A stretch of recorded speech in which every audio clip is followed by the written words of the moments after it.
கர்த்தராக இயேசு கிறிஸ்துவின் நாமத்தினால இந்த ஆராதனை இணைந்திருக்கிற அவருக்கு மண்பின் வாழ்த்துக்கள். தேவன் தாமே நம்மளோடு பாதுகாத்து நம்மை ஆசீர்வாதத்தை வழி நடத்துவாராக. நம்மோடு பேசும்படி நாம் செபிக்கலாம். உம்மைத்தான் நினைக்கிறேன், வசனம் தியானிக்கிறேன், நீர் எனக்கு துணையாயிருப்பதால் நிழலில் அகமகிழ்கின்றேன். நீர் எனக்கு துணையாயிருப்பதால் நிழலில் அகமகிழ்கின்றேன்.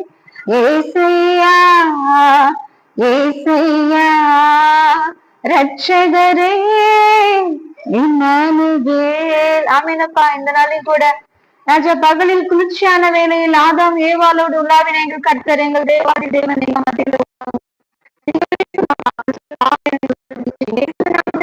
ஜெயமெடுக்கிறோம் ஜீவனும் நல்ல பிதாவே. ஆமென். இந்த நாட்களையும் கூட கர்த்தர் நம்மோடு பேசும்படியாய் லூக்கா 1 அதிகாரம் 17வது வசனம், அதில் பின்பகுதி, அவன் எலியாவின் ஆவியும் பலமும் உடையவனாய் அவருக்கு முன்னே நடப்பான் என்றான். அல்லேலூயா. நமக்கு பரிச்சயமான வசனங்கள். அவன் அவர். அல்லேலூயா. அவன் இங்கே யோவான் ஸ்நானகனை குறிக்கிறது.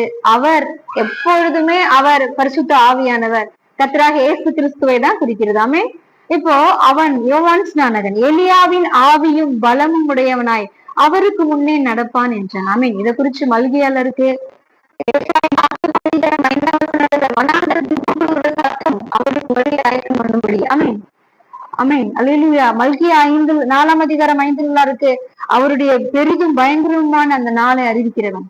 இந்த 1 அதிகாரம் லூக்கா 17 வசனத்துல பாத்தீங்கன்னா, அவன் பிதாக்களுடைய இருதயங்களை பிள்ளைகளிடத்திற்கும் கீழ்ப்படியாதவர்களுடைய நீதிமான்களுடைய ஞானத்திற்கும் திருப்பி உத்தமமான ஜனத்தை கர்த்தருக்காக ஆயத்தப்படுத்தும்படியாக அவன் எலியாவின் ஆவியும் பலமும் உடையவனாய் அவருக்கு முன்னே நடப்பான் என்றாமே.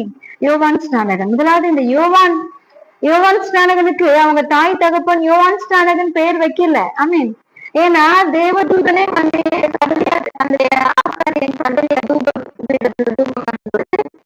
அவங்க வேண்டுதல் கேட்கப்பட்டதுலாம் நமக்கு தெரியும். அப்ப சொல்லுவாரு யோவான் சொல்லி, உனக்கு பிறக்க போகிற குழந்தைக்கு பேர் யோவான்.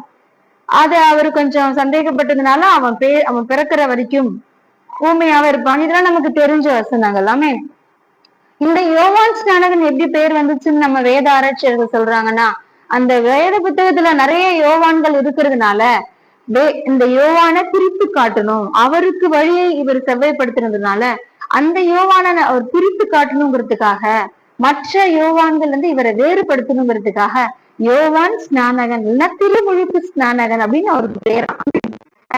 அவர் மனு திரும்புதல் ஞானஸ்நானம் கொடுத்தார்.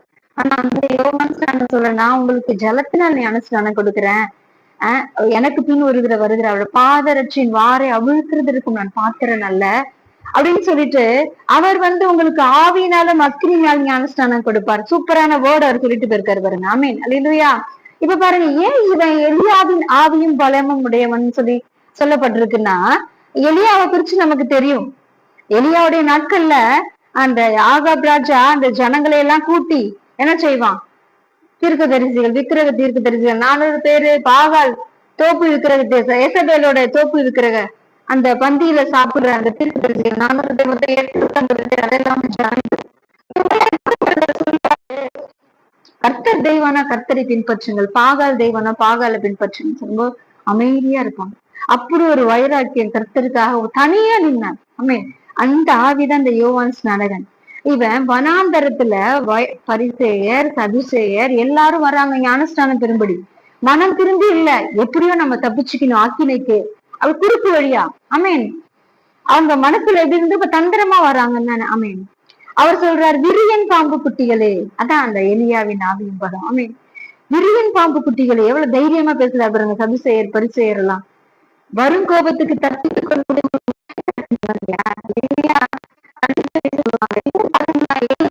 ஆவி எலிசா கிட்டதான் இருக்குன்னு சொல்லி 2 ராஜாக்கள் 2ஆம் அதிகாரம் 5ஆம் வசனத்துல இங்க எழுதப்பட்டிருக்கு. அமீன்.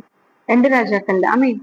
அந்த தீர்க்க தரிசிகள் புத்தர், இஸ்ரவேல் தீர்க்க தரிசிகள் புத்தர் எல்லாம் சொல்லுவாங்க, அந்த எலியா போனதுக்கு அப்புறம் இந்த சால்வியை முறுக்கி யோர்தான் அடிக்கும் பொழுது எலியாவின் தேவன் எங்கேன்னு சொல்லும் பொழுது இந்த எலியாவுடைய ஆவி இந்த எலிசா மேல இறங்கிடுச்சுன்னு சொல்லுவாங்க. ஆமீன். ஆனா அது அப்படி இல்லைல்ல. அல்லேலூயா. அமீன். ஆனா இங்க இந்த யோவான் ஸ்நானகன் எலியாவின் ஆவியும் பலமும் உடையவன். அமீன்.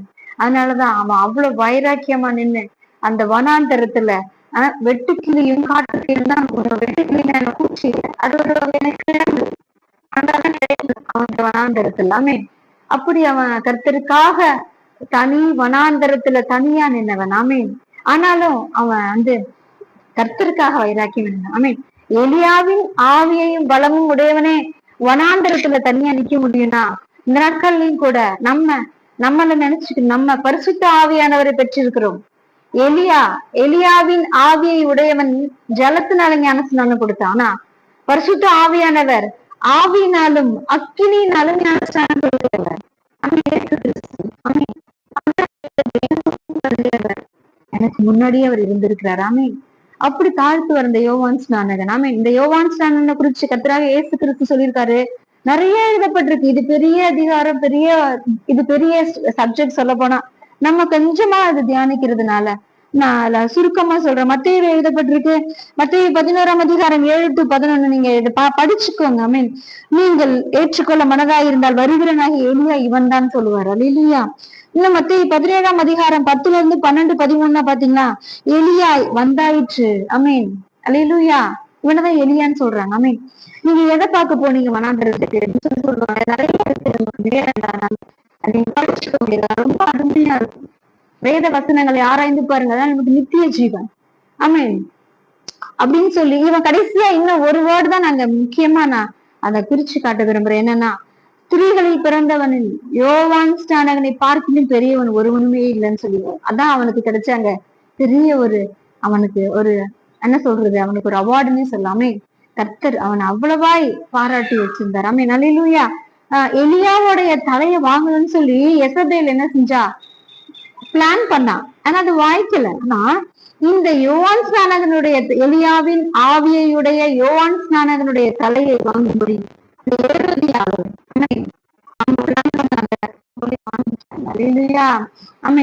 ஒருவேளை அந்த எலியாவினுடைய ஆவி இருந்ததுனாலதான் அந்த தலைக்கே எல்லாம் டார்கெட் வைக்கிறாங்கன்னு நான் நினைக்கிறேன். தவறா இருந்த மன்னிக்கன்னு தெரியல. எலியாவுடைய தலையை வாங்க முடியல. ஆனா எலியாவின் ஆவியை பெற்ற யோவான் ஸ்நானகன் தலையை வாங்கிட்டாங்க. ஆனாலும் நீதிமான்களுடைய மரணம் கர்த்தருக்கு அருமையானது. ஆமீன். அல்லேலூயா. அப்போ அந்த இங்க நம்ம கற்றுக்கொள்கிற காரியம், எலியாவின் ஆவியும் பலமும் உடையவனாகிய அந்த யோவான் ஸ்நானகனே கர்த்தருக்காக இவ்வளவு பெரிய காரியங்கள் செய்ய முடியும்னா, அப்படி ஒரு வனாந்தரத்துல முடியும்னா, இன்னைக்கு வீட்டிலேயே கையிலேயே வச்சிருக்கிறோமே ஆயுதம். கர்த்தர் நமக்கு ஒரு வீடியோ கொடுத்திருக்காரு. அவர் வெளிச்சம் கொடுத்திருக்கிறாரே. இன்னும் சொல்லணும்னா இன்னொரு வார்த்தை சொல்றேன், நம்ம எல்லாம் பகலில் நடக்கிறவர்கள். மீன், இந்த வேதத்துல வெளிச்சத்துலதான் நம்ம நடக்கிறோம். மீன், இந்த வேதத்துல வெளிச்சம் இல்லை நம்ம நடக்க முடியாது. மீன், இந்த யோவான் ஸ்நானகன் அந்தகாரத்துல இருக்கிறவங்க உட்கார்ந்து இருக்காங்க பாருங்களேன், அவங்களுக்கு பூரா எழுப்பி விடுறவங்கன்னு சொல்லி வசனம் சொல்லுது. ஆமீன். அல்லேலூயா. அந்தகாரத்திலும் மரண இருளிலும் உட்கார்ந்து இருக்கிறவர்களுக்கு வெளிச்சம் தரணும். அல்லேலூயா. அதேதான் நமக்கும் இன்னைக்கு. ஆமீன். நீங்கள் உலகம் எங்கும், அப்படிதானே அப்பா சொல்லி நம்மளை அனுப்பிச்சாரு, சீஷர்களை அனுப்பிச்சாரு. ஆமீன். நீங்கள் உலகம் எங்க செய்யுங்க, எல்லா இடத்துக்கும் போங்க, சகல ஜனங்களும் சீஷராக்குங்க, பிதா குமாரன் பரிசுத்தாவின் ஞானஸ்நானம் கொடுங்க. அவர் கூட்டும் பொழுதெல்லாம் வந்துருவாரு. உண்மையாய் தம்மை நோக்கி கூப்பிடுறது யாவருக்கும் கர்த்தர் சமீபமா இருக்கிறாரு. அவன் எலியாவின் தேவன் அவர். அமீன். எலியாவின் ஆவியுடைய இந்த யோவான் ஸ்நானகனை கர்த்தருக்காக எழும்ப முடியும்னா நம்மளால ஏன் முடியாது? அமீன். எலியாவின் தேவனே அவர் இறங்கிடும் நேரமே அசைவாடும் அனலாக்கும் எங்கள் அக்கினி ஜுவாலையே. ஆமீன். அவர் அசைவாடுகிறவர். அவர் அக்கினி ஜுவாலையாய் அக்கினிக்குள்ள போட்ட அந்த சாத்ராக் மேஷாக் ஆபேத் நெகு வைராக்கியமா இருந்த பொழுது தூக்கினவர். ஒரு கருகின வாடக்கூட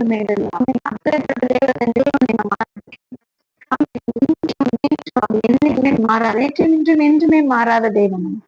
அதனால நம்ம பரிசுத்தாவின் அபிஷேகத்தை பெற்ற பிள்ளையும் நம்ம. கர்த்தர் சொல்றாரு, ஏசு கிறிஸ்து கர்த்தராகிய ஆண்டவருடைய ஆவியானவர் என் மேல் இருக்கிறார். ஏசாயா 61 மத்தேயுல எழுதப்பட்டிருக்கு. அதேதான் நமக்கும். அதை நான் அதிகமா என் தலையில கைக்குள்ள கர்த்தருடைய பரிசுத்தாவின் என் மேல இருக்கிறார். என் மேல இருந்தா நான் என்ன செய்யணும்? கர்த்தருக்கு சுவிசேஷம் சொல்லணும், கட்டுண்டவர்களை விடுதலை ஆக்கணும், இருந்து என் வெறுமுண்டாங்க ஒரு காயம் கட்டணும். மருத்துவரை எழுப்பணும், வியாதியஸ்தர்களை சுத்தமாக்கணும். இதையெல்லாம் நம்மளால முடியும் கர்த்தருடைய ஆவியானவர் நமக்குள்ள இருந்தா. அப்போ இங்க நம்ம கற்றுக்கொள்ளுகிற காரியம் ஒரே வரியில சொல்லணும்னா, எலியாவின் பலமும் அந்த ஸ்பிரிட்டும் பவரும் இருந்துச்சுன்னா யோவானுடைய முடிவு எவ்வளவு அருமையா இருந்துச்சு. அது போல நம்மளும் நம்மளுடைய வாழ்க்கையில நம்மளுடைய முடிவு எப்படி இருக்கணும்னா, பரிசுத்த ஆவியானவருடைய அபிஷேகத்தை பெற்ற பிள்ளைகள். ஆமேன். நம்ம எப்படி இருக்கணும்னா அவருக்கு சாட்சியாய். ஆமேன். நம்மளுடைய முடிவு அப்படி இவள் சாதிச்சால் என்று ஊர் சொல்ல என் கண்களை மூடணும் அப்படிதானே பாடியிருக்காங்க பரிசுத்தவாங்க. அதனால நம்ம ஜெபிக்கலாம் இந்த வார்த்தையின்படியா. எங்க பிதாவையுமே நாங்க நன்றியோடு ஸ்தோத்திரிக்கிறோம் ராஜா. மட்டும் எங்களோட பேசின தயவுக்கு நன்றி அப்பா. ஸ்தோத்திரம். பரிசுத்த ஆவியானவரே எங்களை ஆளுகை செய்யுங்க இந்த நாளின் பரிசுத்த ஆவியானவர். அவர் அப்பா ஸ்தோத்திரம் உங்களுக்கு நீதியை குறித்தும் நியாயத்தை குறித்தும் கண்டித்து உணர்த்துவார் என்று வாசிக்கிறோமே ராஜா. ஸ்தோத்திரம். பரிசுத்த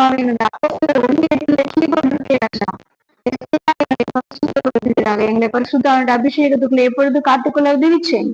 நாங்கள் ஆண்டவரை எப்பொழுதும் ஆண்டவரை உமக்கு சாட்சியாய் வாழ உமக்காக ஏதாவது செய்ய எங்களை தகுதிப்படுத்துங்க ராஜா. எங்களை அர்ப்பணிக்கிறோம். எங்களோட தொடர்ந்து பேசுங்க. இயேசுவின் நாமத்தில் ஜெபித்து ஜெயம் இருக்கும் நல்ல பிதாவே. ஆமென். God bless you. Praise the Lord.